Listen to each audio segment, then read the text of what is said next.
ዜና ብሰንኪ ሕጽረት ነዳዲ ኣብ ሃገራዊ ፈተና 12 ዝወስዱ ተምሃሮ ናብ ማእከላት መፈተኒ ከጓዓዝ ኣይከኣልኩን ተጸጊመ ኣለኹ ክብል ቢሮ ትምህርቲ ትግራይ ኣፍሊጡ መንግስቲ ፌደራል ኣብ ትግራይ ዝተመዛበሉ ናብ መረበቶም ንምምላስ ድልው ከም ዝኾነ ቀዳማይ ሚኒስተር ዶክተር አብይ አሕመድ ገሊጾም ፕሬዝዳንት ኬንያ ዊልያም ሩቶ ካብ ስልጣኖም ንክወርዱ ህዝባዊ ተቃውሞ ገጢምዎም ኢራን ምስ እስራኤል ዝተገበረ ስምምዕ ምቁራጽ ተኽሲ ስዒቡ ክል ኣየራ ብኽፋል ክፍቲ ምግባራ ኣፍሊጣ ዝብሉን ካልኦትን ሰላምታና በብዘለኹም ይብጻሕኩም ክቡራት ተኸታተልቲ ኣኽሱማውያን መራኸቢ ሓፋሽ ካብ ትግራይ ክሳብ ዓለም ለኸ ፍጻመ ጽሩይ ሓበሬታ ናባኹም ክነቕርብ ኢና ንቪድዮና ላይክ ቻነልና ሰብስክራይብ ብምግባር ኣባል ቤተሰብና ይኹኑ ኣኽሱማውያን መራኸቢ ሓፋሽ ንቕሓት ነቐድም መንግስቲ ፌደራል ኣብ ትግራይ ዝተመዛበሉ ናብ መረበቶም ንምምላስ ድልው ከም ዝኾነ ቀዳማይ ሚኒስተር ዶክተር አብይ አሕመድ ገሊጾም ብዝተኻለ ዓቕሚ ኩናት ንምትራፍ ትዕግስቲ ይገብር ከም ዘለውን ሓቢሮም ቀዳማይ ሚኒስተር ዶክተር አብይ አሕመድ ኣብ ዝሓለፈ ሰሙን ምስ ተወከልቲ ውድባት ፖለቲካ ፓርቲታት ኢትዮጵያ ዘተ ኣብ ዘካይዱሉ እዋን ከም ዝበልዎ ትግራይ ብዝምልከት ዝተመዛበሉ ሰባት ኣብ ምምላስ መንግስቲ 100% ድልው ከም ዝነበረ ዝውን ድልዋት ከም ዝኾኑን ሓቢሮም ካብ ራያ ዝተመዛበሉ መሊስና ኢና ዝበሉ እቶም ቀዳማይ ሚኒስተር ኣብ ወልቃይት እውን ተመሳሳሊ ድሌትዩ ዘለና ብምባል ምስ ጊዜያዊ ምምሕዳር ትግራይ እናተዘራረቡ ከም ዝኾኑ ገሊጾም ከም ገለጻ ቀዳማይ ሚኒስተር ዶክተር አብይ አሕመድ እቶም ዝተመዛበሉ ዜጋታት ንፖለቲካ መጥቀሚ ከይኾኑ ናብ መረበቶም እንተተመሊሶም ካብ ዝኾነ ንላዕሊ ኢትዮጵያ እያ ተትርፍ ክብሉ ተዛሪቦም ኣብ ጉዳይ ትግራይ ምንም ዘይመሰለናን ብዙሕ ዘይሕስበናን ከይመስለኩም ዝበሉ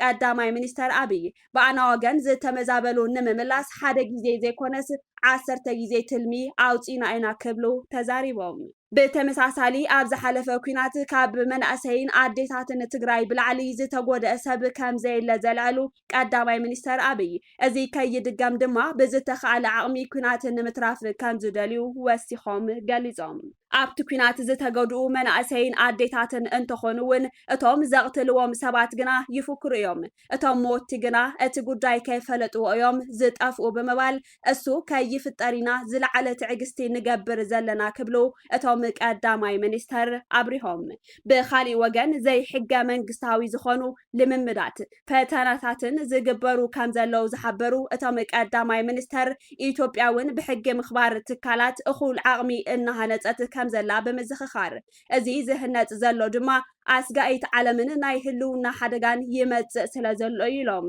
ናይ ሎሚ 4-5 ዓመት ዝነበረና ዓቕሚ ውግእን ቴክኖሎጂን ምስ ናይ ሎሚ ዘለና ንእሽተይ ይፈላለ እዩ ዝበሉ እቶም ቀዳማይ ሚኒስተር ነዚ ምሽራፍ ግና 10 ግዜ ምሕሳብ ኣድላይ እዩ ክብሉ ተዛሪቦም ኣብ ትግራይ እናገልገሉ ዝነበሩ ሰባት ኣብ እዋን ኩናት ካብ ስራሕ ወጻኢ ኮይኖም ዝበሃል ክነጻሪ ኢና ብምባል እዚ እንተሃልዩ ክነስተኻኽሉ ኢና ንኽነስተኻኽል ድልዋት ምዃንና ምርዳእ የድሊ ክብሉ ኣረዲኦም ዙርያ መለሽ ጸገማት ብዘላቒ ንምፍታሕ ምስ ፌደራል መንግስቲ ፖለቲካዊ ለዘብ ንምግባር ክንሓትቲና ክብል ፕሬዝዳንት ጀነራል ታደሰ ገሊጹ ፕሬዝዳንት ጊዜያዊ ምምሕዳር ትግራይ ሌተናል ጀነራል ታደሰ ወረደ ኣብ ህልው ኩነታት ትግራይን ኣፈጻጽማ ውዕሊ ሰላም ፕሪቶርያን ኣመልኪቶም ብምክትል ዳይሬክተር ቢሮ ሓደጋን ቅድመ ድልውነትን ፕሮግራም ልምዓት ውድብ ሕቡራት መንግስታት ሚስተር ትሩባን ሳሌሕ ምስ ተመርሐ ልኡኽ ጉጅለ ሎሚ 19 ሰነ 2017 ዓ.ም ኣብ ቤት ጽሕፈቶም ምይይጥ ኣካይዶም ፕሬዝዳንት ታደሰ ኣብ ዝሃብዎ መብርሂ ኣብ ኣፈጻጽማ ውዕሊ ሰላም ፕሪቶርያ ይኹን ዙርያ መለሽ ውሕስና ትግራይ ብዘተኣማምን ብርኪ ንምርግጋጽ ኣብ መንጎ ትግራይን ፌደራል መንግስትን ፖለቲካዊ ልዝብ ክካየድ ጊዜያዊ ምምሕዳር ትግራይ ከም ዝሓትት ገሊጾም ውዕሊ ሰላም ፕሪቶርያ ብመሰረቱ ነቲ ተፈጢሩ ዝነበረ ጽንተታዊ ኩናት ደው ንኽብልን ብዘላቕነት ድማ ነባሪ ሰላም ንምርግጋጽን ዝተኸተመ ምዃኑ ዝሓበሩ ፕሬዝዳንት ጀነራል ታደሰ እንተኾነ ብወገን መንግስቲ ፌደራል ኣብ ምምላስ ተመዛበልትን ምውሓስ ሉዓላውነት ትግራይን ዓብይ ክፍተት ከም ዘሎ ገሊጾም ፕሬዝዳንት ጀነራል ታደሰ ኣብ ምስንባት እግሪ ምትካልን ዳግም ናብ ሕብረተሰብ ምጽንባርን ሰራዊት ትግራይ ዘሎ ክፍተት እንተብርሁ እቶም ዝሰናበቱ ዘለው ዛጊድ ናብ ሕብረተሰቦም ዳግባይ ንክሕወሱ ዝሕግስ ገንዘብ እምበር መትከል እግሪ ገንዘብ ከም ዘይረኸቡ ኣብሪሆም ኣብዚ ዓብይ ፀገም ኮይኑ ዘሎ ድማ ዝተሰናበቱ ተጋደልቲ እግሪ መትከል ሓገዝ ምሃብ እንትኾን እዚ ድማ ማሕበረሰብ ዓለም ብመሰረት ዝኣተወ ቃል ክፍጽሞ ከም ዝግባእ ፕሬዚደንት ጀነራል ታደሰ ገሊጾም ናብ ኩናት ዳግማይ እናኣትወሉ ምክንያት የለን ዝበሉ እቶም ፕሬዚደንት ተመዛበልቲ ንምምላስን ከምኡ ድማ ብወረርቲ ሓይልታት ተታሒዙ ዘሎ ግዝኣት ትግራይ ሓራ ንምውፃእ ምስ ፌደራል መንግስቲ ብቀጻልነት ተቀራሪብካ ምስራሕ ከም ዘድሊ ሓቢሮም ፕሬዚደንት ጀነራል ታደሰ ከም ዝበልዎ ምስ ቀዳማይ ሚኒስተር አብይ አሕመድ ኣብ ቀጻሊ ተራኺቦም ኣብዘን አጀንዳታት ብቀዳምነት ሂቦም ከም ዝዝትዩ ሓቢሮም ፕሬዚደንት ጀነራል ታደሰ ቦርድ መረፃ ኢትዮጵያ ኣብ ልዕሊ ውድብ ሕወሓት ዝሃቦ ካብ ፖለቲካ ፓርትነት ናይ ምስራዝ ብይንን እቲ ውድብ ድማ ፈራሚ ውዕሊ ሰላም ፕሪቶሪያ ምስ ምዃኑ ተዛሚዱ ፀገም ንኸይፈጥር ብቀረባ ምስ ፌደራል መንግስቲ ብፖለቲካዊ ልዝብ ንክፍታሕ ምስራሕ ኣድላይ ምዃኑ ገሊጾም ብምክትል ዳይሬክተር ቢሮ ሓደጋን ቅድመ ድልውነትን ፕሮግራም ልምዓት ውድብ ሕቡራት መንግስታት ሚስተር ቱርሃን ሳሌሕ ዝተመርሐ ጉጅለ ልኡኽ ብወገኑ ኣብ ኣፈጻጽማ ውዕሊ ሰላም ፕሪቶሪያ ብፍላይ ድማ እግሪ ምትካል ዝተሰናበቱ ሰራዊት ትግራይን ሕዌት ትግራይን ንምሕጋዝ ዝተፈላለዩ ፕሮጀክትታት ብምሕንጻጽ ከም ዝሰርሑ ገሊጾም ብተዛማዲ ናጻ ትምህርቲ ዕድልን ሓጸርቲ ስልጠናታትን ብምምችቻው ዝተሰናበቱ ኣባላት ሰራዊት ትግራይ ዓርሶም ንምኽኣል ከም ዝሕግዙ እውን ወሲኾም ገሊጾም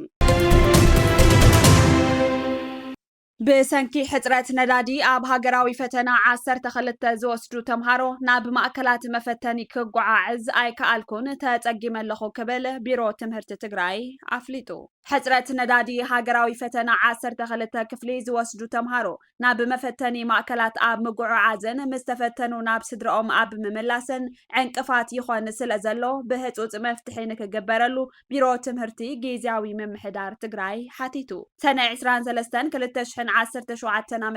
ጀሚሩ ኣብ ዝውሃብ ሃገራዊ ፈተና 12 ክፍሊ ጊዜያዊ ምምሕዳር ትግራይ ኣብ ዘመሓድረን ወረዳታት ኣብ ዝርከባ 247 ካልኣይ ብርኪ ኣብያተ ትምህርቲ ከመሃሩ ዝጸንሑ ልዕሊ 36,000 ተምሃሮ ፈተና ንምውሳድ ከም ዝተዳለው ገሊጹ እቲ ቢሮ እቶም ተምሃሮ ናብ ዝፍተኑሉ 7 ማእከላት ንምጓዓዝን ምስ ተፈተኑ ናብ ገዝኦም ንምምላስን በቲ ዘሎ ስሩዕ ታሪፍ ተሓሲቡ ነናብ ወረዱ ዝተላኸ እኳ እንተኾነ ሕዚ ኣብ ትግራይ ብዘሎ ሕፅረት ነዳዲ ምክንያት እቶም ተምሃሮ ነናብ ዝፍተኑሉ ማእከል ምጉዕዓዝ ኣይተኻለን ኢሉ ተምሃሮ ትግራይ ብዝተረጋግዐ ኩነታት ናብ መፈተኒ ማእከላት ከይዶም ተረጋጊዖም ፈተናኦም ክፍተኑን ምስ ተፈተኑ ናብ ስድሮኦም ንክምለሱን ሚኒስተር ትምህርትን ኣገልግሎት ትምህርትን ፈተናን ምዘናን ምስ ዝምልከቶም ኣካላት ፌደራል ብምርድዳእ ነዳዲ ናብ ትግራይ ከኣቱ ብምግባር እቲ ፀገም ብህፁፅ ንክፍታሕ ክሰርሑ ኣብ ዝፀሓፎ ደብዳቤ ሓቲቱ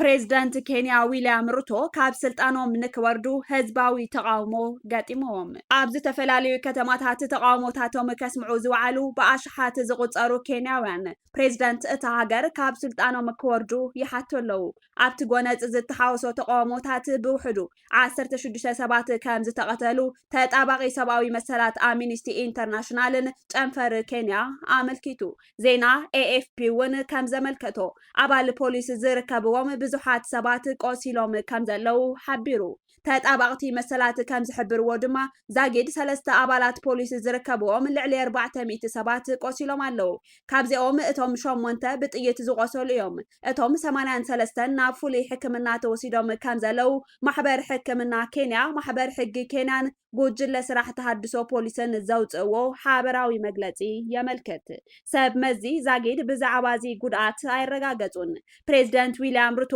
ኣብ ዝሃቦ መግለፂ ናዕበኛታት ንሰላምን ምርግጋእን እቲ ሃገር ካብ ምፍራስ ክቁጠቡ ተማሕፂኑ እቲ ሎሚ 19 ሰነ 2017 ዓ.ም ኣብ ርእሰ ከተማ ናይሮቢ ሞምባሳ ኪሱን ዝኣመሰላ ከተማታት ዝካየድ ዘሎ ተቃውሞታት ነቲ ቅድመ ሓደ ዓመት ኣንጻር ኣካታዒ እማመ ፋይናንስ መንግስቲ ዝተኻየዱ ሰልፍታት ንምዝካር ዝዓለመ እዩ ኣብቲ እዋን ሩቶ ነቲ መንግስቱ ዘቕረቦ ወሰኺ ግብሪ ክሕሰብ እኳ እንተተገደደ እቲ ተቃውሞ ግና ናብ ካብ ስልጣኑ ክወርድ ዝቐርብ ፃውዕታት ኣንጻር ጭካነ ፖሊስ ዝገልጽ ቁጥዐን ተቐይሩ ምንባሩ ይዝከር እቲ ካብ ርእሰ ከተማ ናይሮቢ ወጻኢ ከም ዘሎ ዝተገልጸ ፕሬዚደንት ሃገርና እያ ስለዚ ሰላማ ክንሕልዎ ኣለና ካብ ሕጊ ወጻኢ ክንንቀሳቐስ የብልናን ኢሉ ተቃውሞታት ንኬንያ ክዕንውዋ የብሎምን ነገራት ምስ ከፍኡ እንኸዶ ካልእ ሃገር የብልናን ክብል እቲ ናዕቢ ክሃድእ ጸዊዑ ኣብቲ ኣብ 2024 ዝተኻየደ ተቃውሞ ብውሕዱ 60 ሰባት ከም ዝተቐተሉ ተጣባቕቲ ሰብኣዊ መሰላት ይገልጹ ኣብ ክልቲ ጸረ መንግስቲ ዝተኻየዱ ተቃውሞታት ገለ ካብቶም ተቃውሞታት ዘስምዑ ዘለው ሰባት ናብ ውሽጢ ህንጻ ባይቶ ብምእታው ንብረት ክዕንው ኣብ ማሕበራዊ መራኸብታት ኣብ ዝተዘርግሑ ቪድዮታት ተራእዮም እዚ ነቶም ቅድሚ ሓደ ዓመት ኣብ ዝተኻየደ ሰፊሕ ሰልፊ ዝሞቱ ሰባት ንምዝካር ዝካየድ ዘሎ ተቃውሞታት ሓይልታት ጸጥታ ኣብ ናይሮቢን ካልኦት ዓበይቲ ከተማታትን ተዋፊሮም ኣለው ኣብቲ ሃገር ካብ ዝርከባ 47 ግዛኣታት ብውሕዱ ኣብተን 20 ተቃውሞታት ይካየድ ከም ዘሎ ጋዜጣ ዴይሊ ኔሽን ሓቢራ ኣብተን ተቃውሞታት ዘተኣናግዳ ዘለዋ ከተማታት ድማ ፖሊስ ሰልፈኛታት ንምብታን ዘንብዕ ጋዝ እናተጠቐመ ይርከብ ኣሽሓት ሰልፈኛታት ሩቶ ይውረድ ዝብል ጭርሖ እናስምዑ እቲ ፕሬዚደንት ካብ ስልጣኑ ንክወርድ ይጠልቡለው ኣብ ናይሮቢ ጥራሕ ብውሕዱ 50 ሰባት ከም ዝቆሰሉ ቢቢሲ ዝረኸቦ ሓበሬታ የመልክት ሃገራዊ ሆስፒታል ኬንያታ ዝተፈላለየ መጉዳእቲ ዘጋጠሞም ሰባት ንሕክምና ተቐቢሉሎ እዚ ኣሃዝ ግን ብጥይት ዝቆሰሉ ዘጠቃልል ምዃኑ ንጹር ኣይኮነን መንግስቲ መደብራት ቴሌቪዥንን ሬድዮን እውን ቀጥታዊ ሽፋን ከቋርጹ ኣዚዙሎ ፕሬዚደንት ኬንያ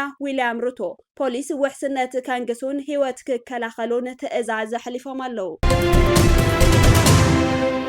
ኢራን ምስ እስራኤል ዝተገበረ ስምምዕ ምቁራጽ ተኽሲ ስዒቡ ክሊ ኣየራ ብኽፋል ክፍቲ ምግባራ ኣፍሊጣ እስራኤልን ኢራንን ንዝሓለፉ 12 መዓልታት ኣብ ዝተኻየደ ኩናት ኢራን ክሊ ኣየራ ሙሉእ ብምሉእ ምዕፃዋ ይዝከር እቲ ኩናት ብኣሜሪካ ሸምጋልነት ስምምዕነት ምቁራጽ ተኽሲ ዝተዛዘመ እንትኾን እቲ ስምምዕነት ስዒቡ እስራኤል ኣብ እዋን ኩናት ዝነበራ ህጹጽ ኣዋጅ ብምልዓል ናብ ስሩዕ ምንቅስቓስ ተመሊሳ ኢራን እውን ብተመሳሳሊ ሎሚ ብኽፋል ክሊ ኣየራ ክፍቲ ምግባራ ተሓቢሩ ወሃቢ ቃል ሚኒስትሪ መገድን ከተማ ልምዓትን ኢራን መጂድ ኣክቫን ኣብ ምብራቃዊ ኢራን ናይ ውሽጢ ሃገርን ኣህጉራውን በረራታት ክካየድ ተፈቒዱ ኢሎም ይኹን እምበር ካብ መዕርፎ ነፈርቲ ቴሄራን ሜህራባድን ሄሚኒ ዝግበር በረራታት ንዘይተወሰነ እዋን ከም ዝተናውሐ ምውሳኑ እቶም ወሃቢ ቃል ተዛሪቦም ኣብ ዝቕጽሉ መዓልታት ዝህልው ኣንጻራዊ ሰላምን ምርግጋዕን ኢራን ክሊ ኣየራ ሙሉእ ብምሉእ ክትከፍቶ ትኽእል ምባሎም ቲአርቲ ወርልድ ጸብጺቡ